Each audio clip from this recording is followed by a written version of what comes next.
Come now, father. Put a little life into your dying. Seen more cheerful priests at funerals. I'd rather be at one than here. I hoped I'd never see this fortress again in my life. Unpleasant memories? You have no idea. I didn't part ways with my father on entirely good terms. 20 years ago. And now you're 2 decades older and wiser. At your Ujit's parish, you spread the word of God to your flock, and you saved my neck and Henry's too. I'd say your father should be proud of you. None of that matters a damn to him. Who knows? Maybe that 20 years has changed a thing or two. You know what? Let's drop the subject. What do you plan to do now you're a free man again? What do you think? Get drunk, woo one of the local wenches, and wake up in the morning with no hose and a head like a church bell. Have you perchance forgotten we're supposed to be deciding the future of the kingdom here? I'll leave that to the older and wiser. And Donna. Do you know any of the guests here? Most of them I'm seeing for the first time in my life. It's a pretty varied company. We've had bandits, nobles, burghers, a priest, and even a rabbi coming together here. It's like the start of some joke. Wait a moment. Rabbi, you say? The Kuttenberg rabbi?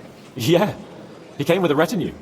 But for now, they're keeping mostly to themselves. Maybe you should go and welcome some of them. After all, this used to be your home. And you're a spiritual man too, so you should have something in common. I wouldn't be too sure. But I suppose I can try. Who's that French fellow you brought here from Malashov? The great Baron Brabant. Been everywhere, knows everything, and has the keys to half the kingdom. He's got more fairy tales than my old nanny. Can he be trusted? He's a blabbermouth, but a harmless one. Besides, he defended Kuttenberg, and you know how that went. If he were on Sigismund's side, he'd hardly have been locked up with me. How does it feel to breathe free air again? What can I say?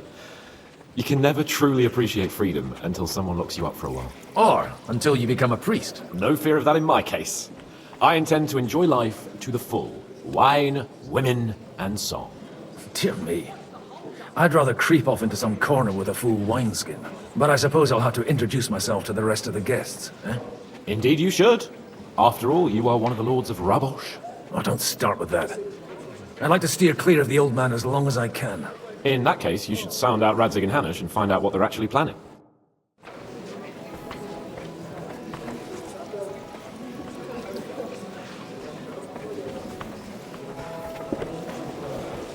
Making legs.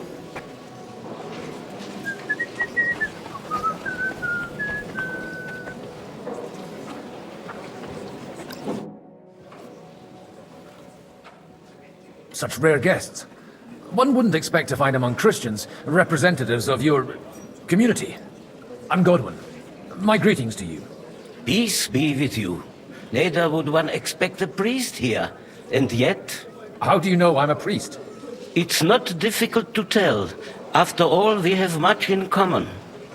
And we are both a little on unfamiliar ground here. I'm Yehuda, leader of the rabbinical court in the sacred community of Gutenberg. And this is Samuel, my aide. We would rather not be here at all. Why did we have to come here, Sadie? Can you not see everyone is staring at us? Because we all need to help each other in this time of need. And why would they not stare when you are frowning so? Are you here to arrange some trade? We have more serious matters to attend to here than gaining a few groschen.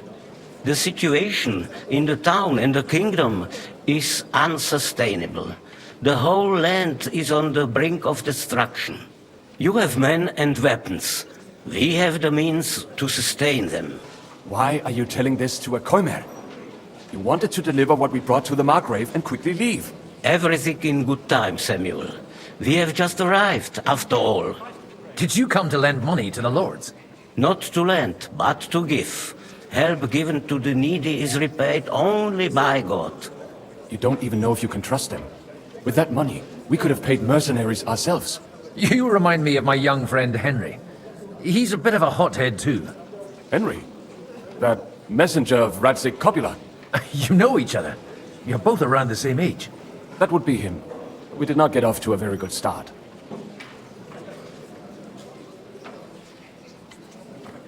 maybe you'll get to know each other better. He should be coming here later, by the way. For a young stripling, he's been through plenty. It's not so long since his parents were killed in Skalitz. He was supposed to become a blacksmith, and instead, he's roaming the world, risking his neck at every turn. Wait, a blacksmith, you say? From Skalitz? Aye, that's right. Did you know anyone there? I knew of someone. A blacksmith by the name of Martin. My daughter knew him most, and that is why Samuel is in this world. For our numerous sins. Maybe he was my father, but he certainly didn't act like one. Ma raised me on her own. And that was all for the best. Why? He should have taken care of me, but instead he fathered another bastard. Don't make hasty judgments. As far as I know, Martin didn't have any other children. At least, none of his own. He took in Henry, and raised him as his own, on the orders of the Lord of Skalitz, Sir Radzik Kobila, Henry's real father. I don't care if he took care of 20 other Mamsas. That boy's blood father denied him, just like yours did to you. A person can't choose their parents. And Henry only found out about it recently. Enough. I'd rather have a drink. Will you have one too, Zayde? For that, there will be more suitable times. Good health. L'chaim.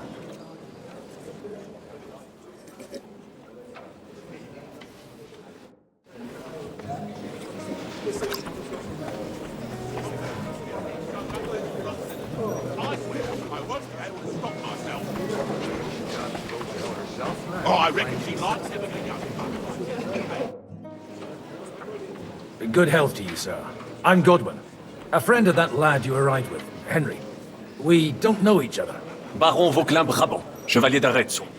The last of my line. I am a warrior, a traveler, a strategist, and also, à ma manière, a poet.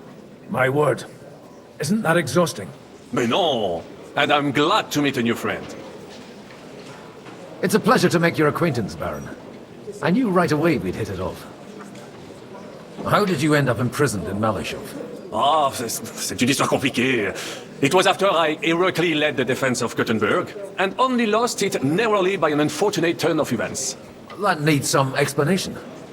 What unfortunate turn of events? Oh, misère. It is clear you have never been to war. You're quite mistaken, Monsieur Baron. I have. Ah, je suis désolé. This Bohemia is a strange land. I have seen farmhands, children, and even women fighting. But the clergy? Sainte Mère, do tell me about it. No doubt you fought on the side of truth and honor. The last time was at Nabokov, and I'd be happy not to have to repeat it. Ah, indeed. I have heard it was a very unequal fight. That's a fact. No one was expecting von Bergau to turn up with that diabolical invention. Diabolical, perhaps, but in my opinion, it shall be the future of warfare. Perhaps one day the generals will sit back drinking wine, while such devices shall wage war for them. Do you reckon the defense of Kuttenberg would have gone better if you had them? Where have you been on your travels? Have you seen the ocean? But of course! I was born by the sea. If you are interested in my greatest journeys, then I have traveled with a merchant caravan all the way to the Ottoman Empire. And if you are interested in my greatest deed, then that was perhaps saving the life of the King of France. And you wouldn't by any chance know the Pope, personally? Which one do you mean? I spoke briefly with Boniface IX when I was sojourning in Rome. A pleasant fellow. You say you're a poet? How about a verse or two to amuse us? Jamais. Is poetry nothing but a fuss to you? Is a poet a gesture for amusement? I think not. To recite, I require the proper mood. And besides, few here would understand me. How come almost nobody here knows you? I am operating, as they say. Incognito. My great benefit is my strong connection with the French court. There, everyone knows my name. Here in Bohemia, I'm still building my reputation, slowly, but surely.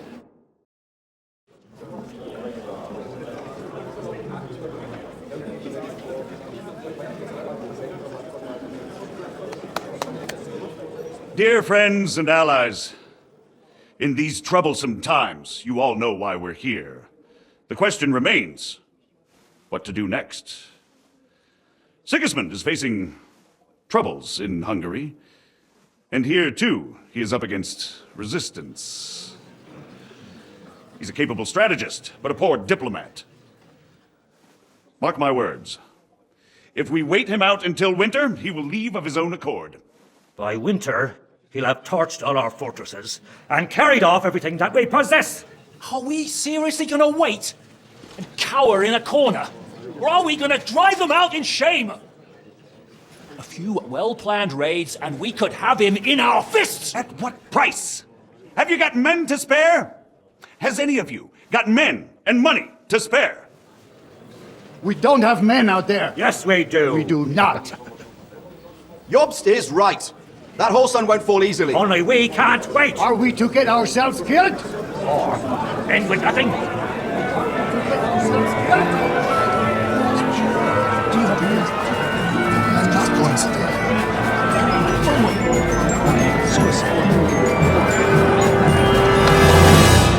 Friends, we'll get nowhere like this.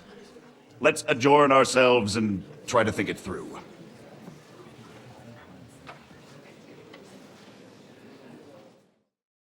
Well, that went just as expected. Good health. And to yours.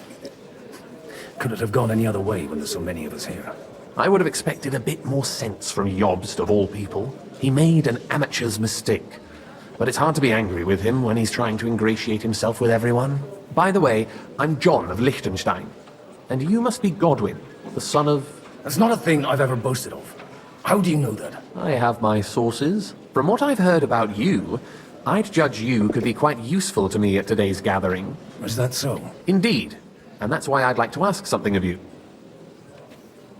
It depends what it's all about. A little delicate diplomacy. I expect we can agree that Jobst's plan has certain shortcomings.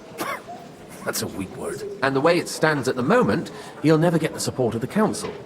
But I have an idea how to change that. Well, I'm curious how you hope to shut Zizka up and satisfy the ones who want peace. We'll sit and wait quietly until Sigismund withdraws of his own volition, as Jobst proposes, but we'll be waiting in the military camp of our huge new army.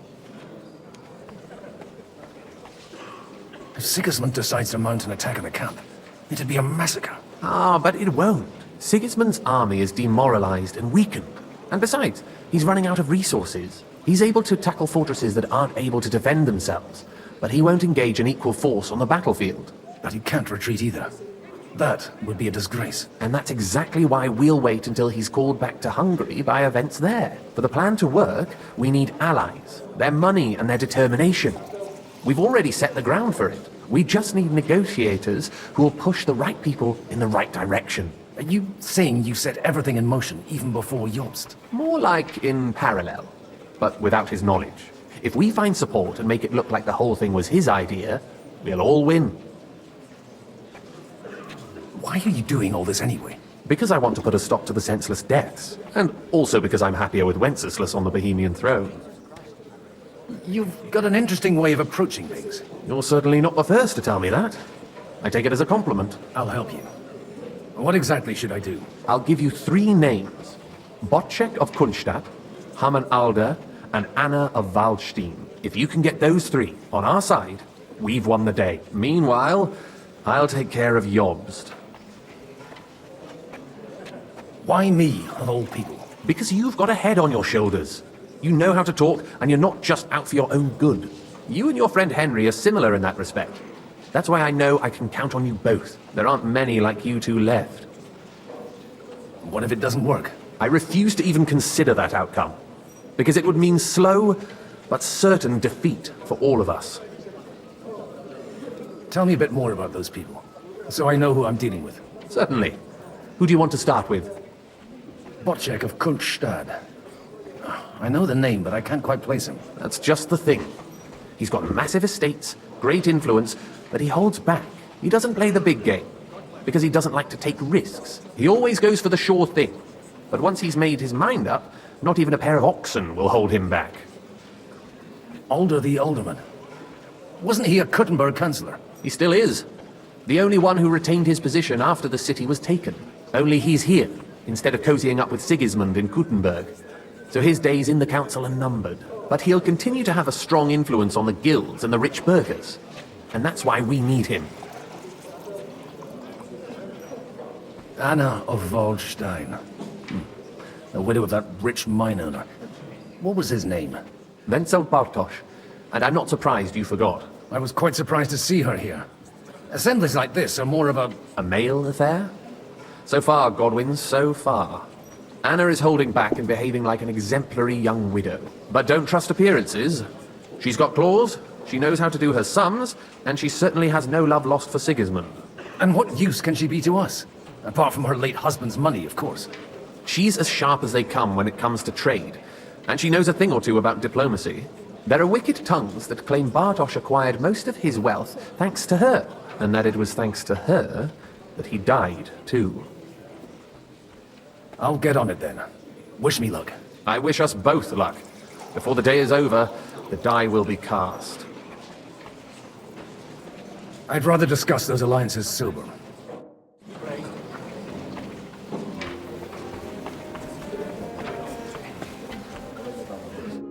God be with you, noble lady.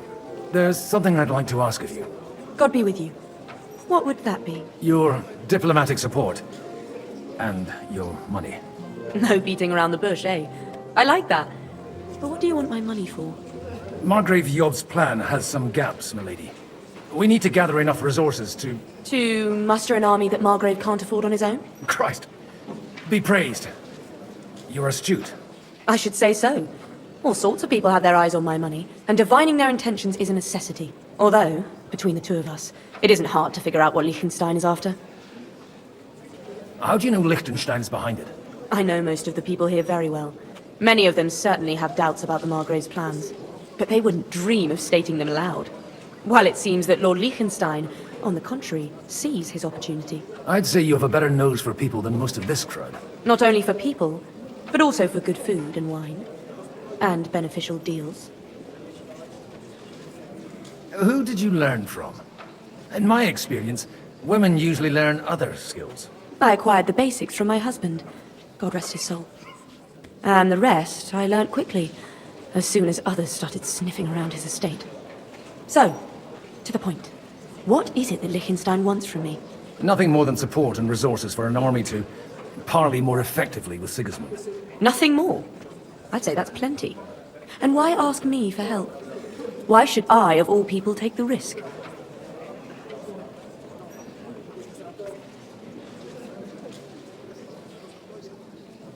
You manage large estates. In return for your generosity, we offer you protection. I've managed quite well up to now, taking care of my own resources. If you want me to support you, you must give me a good reason. Perhaps a favor in return. Do you have something in particular in mind? Well, one of the guests here has something that shouldn't get into the wrong hands. Who's that? Harman Alder. Now, if you were to switch these papers for the ones he brought with him, I would support your proposal. Have you fallen out with the Town Councillor? No. Alder is innocent in the matter. My relatives from the House of Bartosz are behind it all. They're disappointed that I dared outlive my husband, and the fact that I'm handling his estates makes their hair stand on end. And these papers I'm supposed to switch, what do they concern? My relatives somehow dug up some trade contracts between myself and certain undesirable parties. You were dealing with the enemy. They were not the enemy at the time.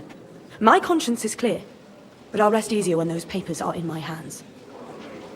I'm supposed to rob an ally. Harman Alder was given the documents to deliver to the council. He hasn't yet had a chance to look at them, so he won't even notice the difference.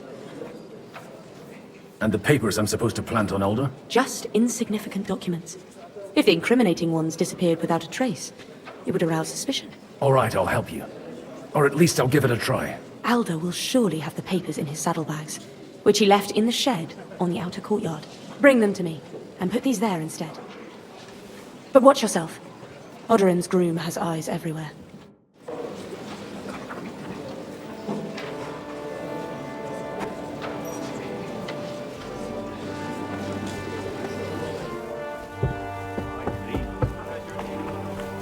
Take a look at that.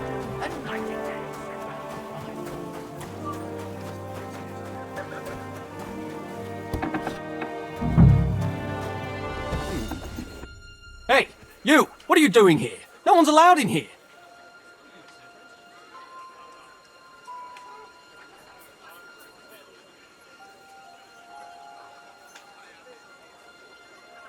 I'm waiting here for you. Oh, how's that? I've been watching you for a while, and I have a feeling you do well to talk a little. In conspectu Dei. Who in God's name are you? In God's name indeed. I'm a priest, and I know a wretched sinner when I see one. Is it that obvious? Christ above. Don't blaspheme. It'll help you more to confess. And in the morning, when I met him, I swore I never laid eyes on his daughter, even though my back was scratched raw from our roll in the hay. That's a mortal sin. Lying with a woman that you're not joined with in holy matrimony. And then lying about it too. That's already 2 commandments broken for the price of 1. I'll go to hell for that, won't I? You won't. As long as you repent. Be contrite, fast and pray. 10 Our Fathers. Ego te absolvo. I'll start right away. Thank you, Father.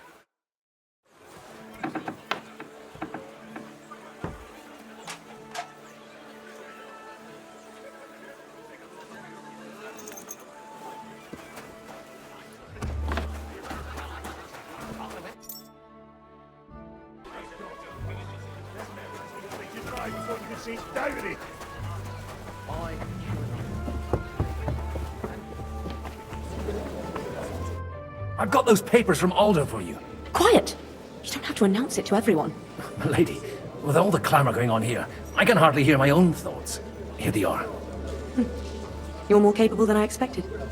Thanks for the help. You're welcome. And now you're part of the bargain. As agreed. I will support Liechtenstein's proposal with both words and money. Thank you, noble lady. God will... Yes, quite. But let's drink to our bargain, Godwin. I'd like to, but I'm afraid I've had more than my fill already. I wouldn't want to cause a scandal. Wise. No matter, I shall drink a toast alone. But to your health.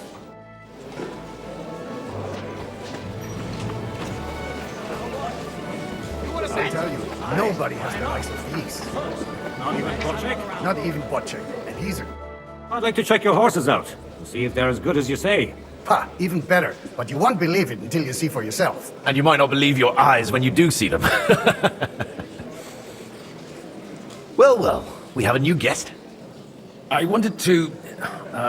You wanted to apologize for crashing into my home without it by your leave.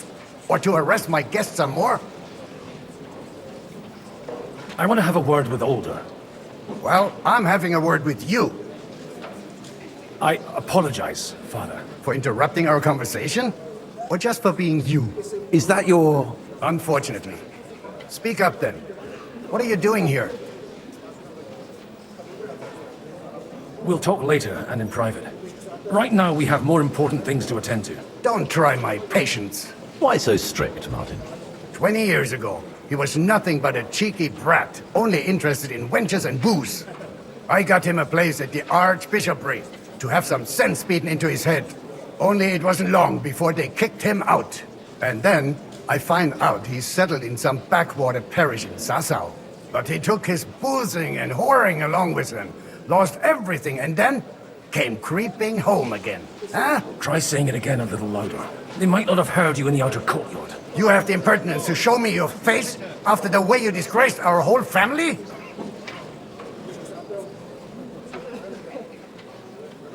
You're exaggerating, like you've always done. Me? Exaggerating? You're the one who turned my home into a house of ill repute. Your whores wandering around as if they owned the place. Oh, actually, anything fun was strictly banned under your roof. But maybe you ought to try it yourself sometime. Then maybe you wouldn't be such a bitter old grouch. You're dishonoring your host. I can't dishonor someone who has no honor. If you had any, you'd be... That's enough! Christopher. You won't get away with those insults. I challenge you to a duel. I'm not happy about it, but I accept. This isn't how I imagined my first meeting with my brother.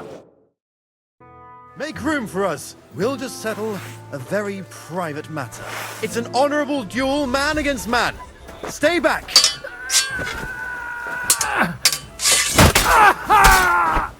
Take that!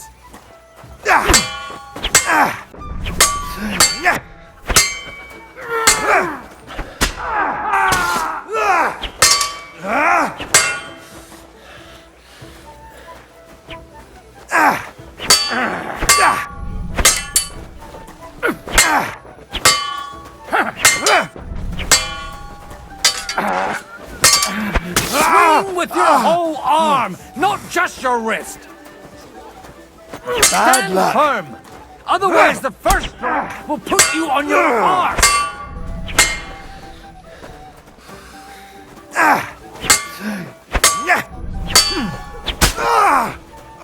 Enough! That will do.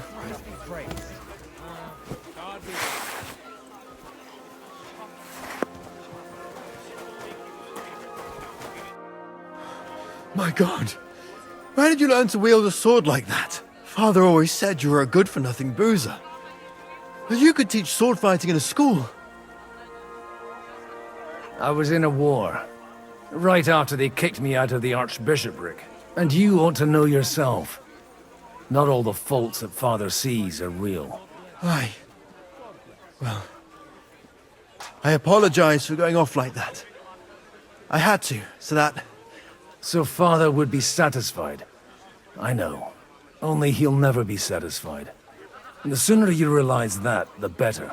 I thought he was the way he was because his first son let him down. And he hoped at least his second would become something.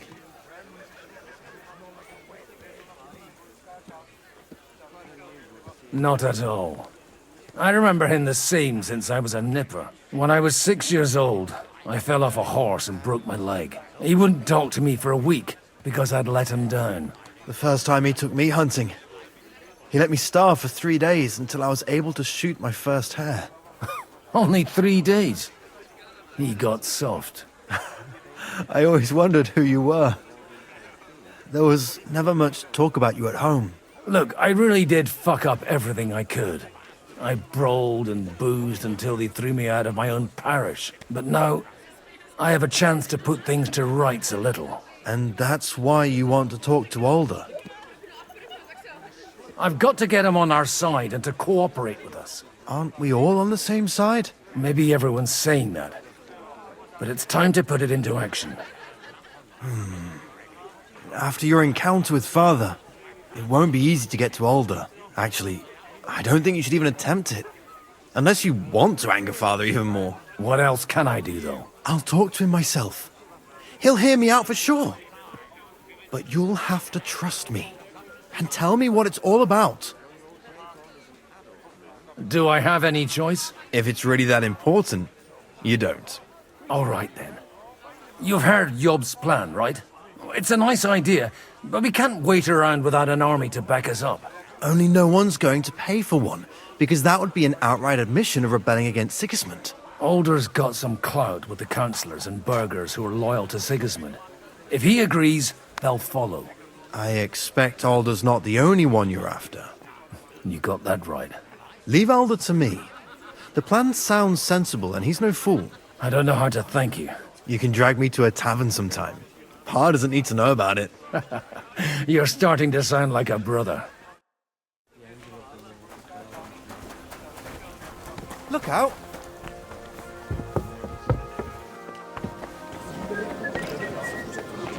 There again. I ain't letting that bastard go anywhere near.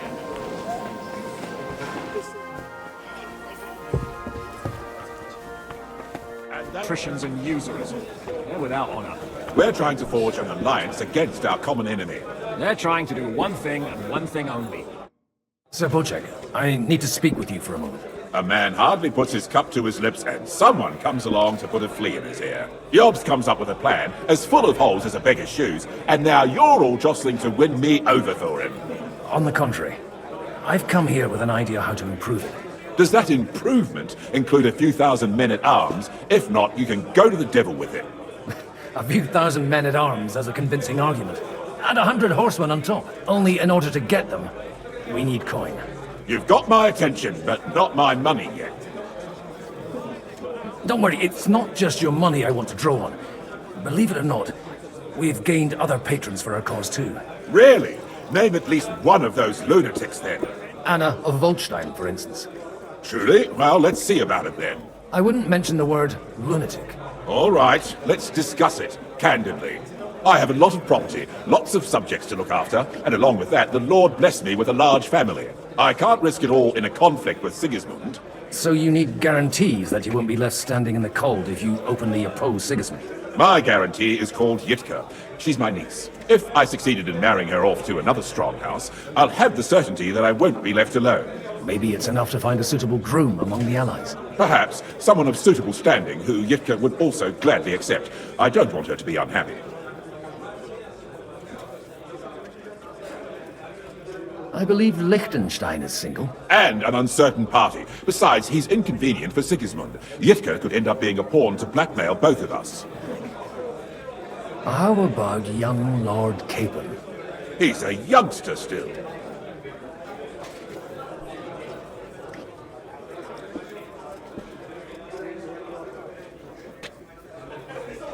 Maybe you're right.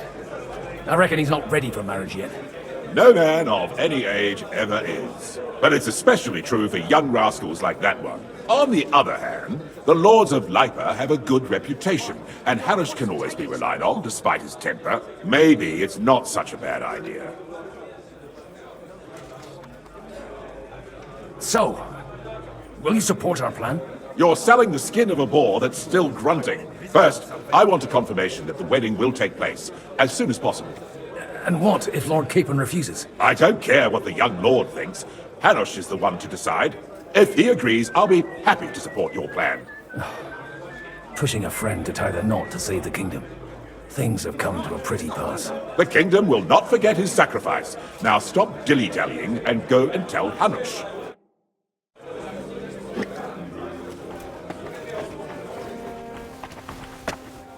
God grant you health. God bless. Sir Hanush, I bring happy tidings. You do? Let's hear it then. Young Lord Capon is going to get married. If he's got some impoverished noble's daughter pregnant, I'll have his hide. I'm not going to support some bastard. You misunderstood my meaning. I was the one who arranged the betrothal. I mean, with your blessing. You arranged a marriage for my ward? Just like that? With who? With the niece of Sir Buczek, Lord of Kunstadt. Her name's Yitka. Buczek of Kunstadt? The Buczek of Kunstadt? Godwin, you conniving old bastard! Oh, fuck. I don't believe it. So, young Hans is to marry Kunstadt's daughter? Niece. If you're serious, I'll make sure that you get the Rattay parish. Or you could make me the abbot of Sassa. Or what about a bishopric? Forget it. Soon I'll be paying for a wedding. Not a word to Hans. I want to tell him myself. But let's drink to it, shall we?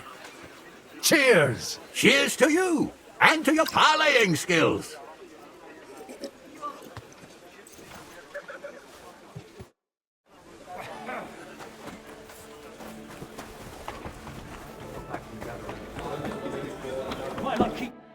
Sir Buczek, your niece Yitka can start preparing for her wedding.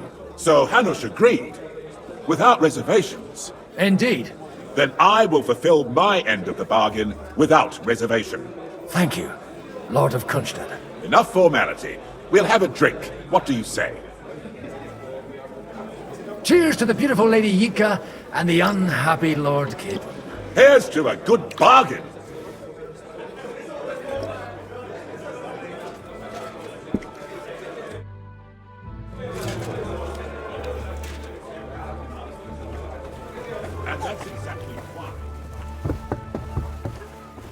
I'm still hoping it works out and we walk out of here with a clear plan. But maybe... Gentlemen, I think we can raise our goblets to the successful conclusion of the negotiations. Is this supposed to be your secret weapon? Like I said, miracles happen where you least expect them. Tell me, Godwin of the House of Odorin, what news do you bring us? I bring nothing from the House of Odorin. But the widow of Waldstein and Sir Buczek of Kunstadt will support our cause. Both of them. Good heavens, what did you promise them? This is going to be a long story, and I could use a drink. So if you'll excuse me, my lords?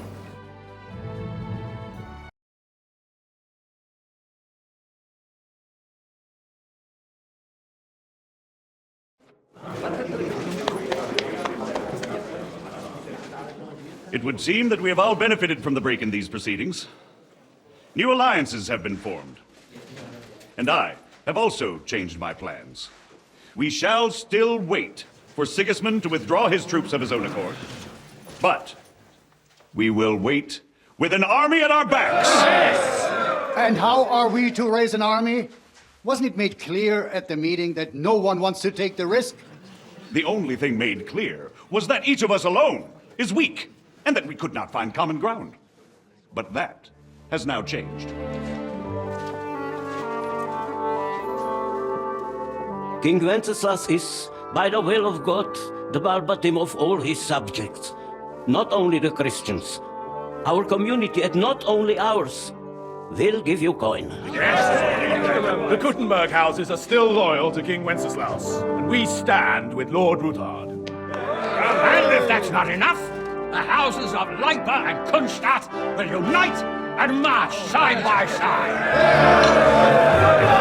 My niece, Yitka, will take young Lord Capon as her husband.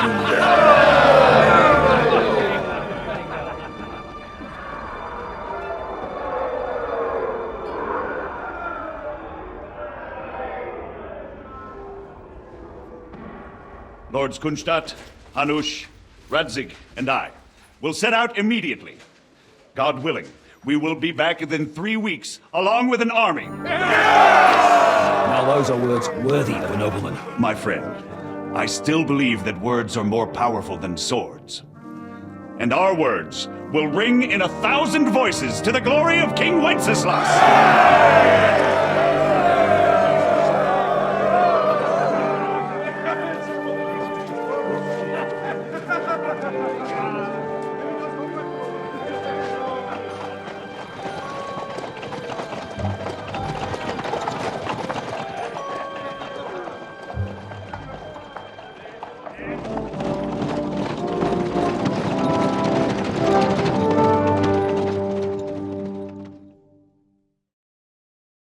Your Majesty, we are sorry. We will put it to rights. You've already said that. I want to hear real solutions. We will put more guards on the roads and toughen penalties. We can have a few captured bandits executed as an example to others. We do not care about bandits. We care about rebellious nobles and burghers. What will you do with them? How will you solve the chaos in the town administration, the rebellious miners, and the dismal yields? And how is it even possible that a rebellion against the king is smoldering here in the city? What do you mean, sire? I hear the resistance is coming from the Jewish quarter, from right under your noses. Why haven't you done anything? We don't know who is behind this. Without evidence, we cannot punish them. Otto von Berghoff did not ask questions in Prague either. He acted. And I advise you to do the same. Find a couple of wretches in a hole somewhere, point them to the Jewish quarter, and give them free rein. To do anything. The city's Jewish community was and still is on Wenceslas' side. They need a warning. We do not even have enough men to... Marquardt, could you spare a few men for a while? Of course, sire. I'll assign them to Eric. He'll take care of it. So you see, all you have to do is make sure the city rebel get their share. You could at least manage that, couldn't you? And if the thought should cross your minds that you would get rid of the debts to the Jewish moneylenders this way, forget about it. Your debts will remain, up to the last groschen. Only now you owe us directly. And while we are on the subject of money, has the yield from the mines finally matched last year's? Sire, the deposits are dwindling, and mining is becoming increasingly difficult. And to make matters worse, the miners started rebelling. Don't take us for a fool. They'll stop rebelling when you pay them proper wages. Your Majesty, we can't do that. Silence! How dare you oppose the kingdom's protector? You're a bunch of incompetent sycophants! Chicken shits! Not any better than the scum hiding in the forest. I apologize, sire. I'll do everything in my power to... All I hear from you over and over again are excuses and prevarication. And results? None. I therefore place the city council under the authority of Sir Marquardt von Aulitz, who is present here, with immediate effect. He will make sure you finally do your duty. But, sire, that would be a violation of the privileges granted to us as a free mining town. Silence! I am the only guarantor of your rights. You have to earn your privileges, not hide behind them. During my brother's reign, this idleness was perhaps tolerated. But that is over now. You were given a few simple tasks. But instead of working on them, you idled in the baths and lined your pockets. And let the traitors, but unlike my brother, I am capable of creating order. And I assure you, I do not distinguish between those who stand in my way. Be they beggars, noblemen, or city councillors. You have 2 weeks to restore order in the city and increase mining output. I want clear results, and you answer only to me and Sir Marquardt von Aulitz now. No one else.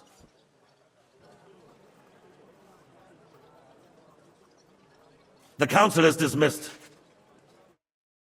You, don't go anywhere, boy. Be so kind and remain here. Our throat has become rather dry. And we still wish to speak with our friend von Aulitz. Yes, sire. As you wish, sire. Between the two of us, Marquardt, was I not perhaps too harsh on them? Was I not perhaps too harsh on them? And speak candidly. We have had enough of false flattery. Sire, you are harsh, but rightfully so. These councillors, they need to be shown their place. You suffered their insolence for far too long. And the same is true of the Jews. We know. Otto repeated to us several times that it is time to strike against them. We are glad he's not here. He would be intolerably self-satisfied if he knew we had heeded him. Boy, can't you see the King's cup is empty? You tend to us as if we were infirm. Boy, pour us a monastic wine. The monks had a good year. We have concerns, friend. The Hungarians are rebelling. Our army is falling apart, and we have enemies here on all sides. Would we had a proper army instead of human mercenaries? They cannot be relied upon. And we are no closer to our goal now than a few months ago. Thank you. It is a good year. If our father were still alive, he would have been astonished by the mess that a few years of Wenceslaus' reign brought to us. With a single word, he would have put the nobility in their place, and the country would flourish. God grant him eternal glory. We won't need much more time. We'll arrest the traitor Odorin, and the rest will fall in line. You say the others will be brought into line, but what do you know of them? We know only a few of them. But there's a fortress standing on every damn hill here. What side are their lords on? We'll find out soon enough, sire. If only Wenceslaus were not such a stubborn ass, and relinquished that throne that he has no use for anyway. The nobility, on the other hand, found a ruler like him very useful. They made a puppet out of it. Once you restore order, they'll join you. All you have to do is promise them the privileges they lost during Wenceslaus' reign. First, they'd have to be willing to make peace at least among themselves. Jobst does everything he can to sow chaos, so that he himself emerges victorious in the end. This business makes me thirsty. Pour me some of that red, boy. I think Jobst is just waiting for the right moment. He'll switch sides when it suits him. Maybe. But first I'll have to conquer a few more cities, and get a couple more lords on my side. Then they take the threat of war seriously. And Hungary. If Bohemia is a wasp nest, then Hungary is a viper's lair. You will follow in his footsteps, sire, as soon as you get the chance. But the wine is good here. To your health, Marquardt.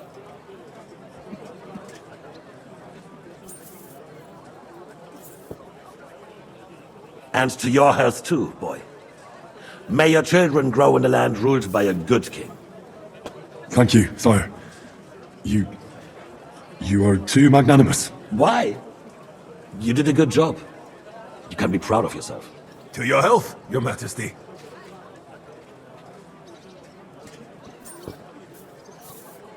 First, we need to crack down on the biggest troublemakers. We're working on it. While the council was meeting, Otto von Berghoff and his men set out for Raposh. Odorin won't give you any more trouble. He and Ruthard are in it together. Once we get Odorin, we can handle Ruthard easily. Rabosh will be yours. After all, Otto has already got Malishov. I appreciate your confidence, sire. But the devil knows there are a lot more strongholds to conquer here. For the king, red wine, boy. No, we shall have white. We have had enough of red. White it is. Quickly! If Raposh falls, others will follow. I think von Berghoff's little contraption will find its use again. If need be, we could use it to raise this town all good. And I have some suggestions for other candidates. Not so fast, my friend. It's a wondrous tool, but we can't rely on it forever. But to bring it here to the square and point it at the city hall? Those sycophants would only benefit from a warning like that. It's a splendid idea, but it won't be necessary. The councillors are quite fearful enough already that they can hide nothing from us. There's been enough fretting, sire. You shall see. Soon we will drink to the conquest of another fortress. You are right. So then, to victory. And you, boy, will you drink with us? So that you shall have something to tell your children and grandchildren. To victory, sire. To today's, and those of the future.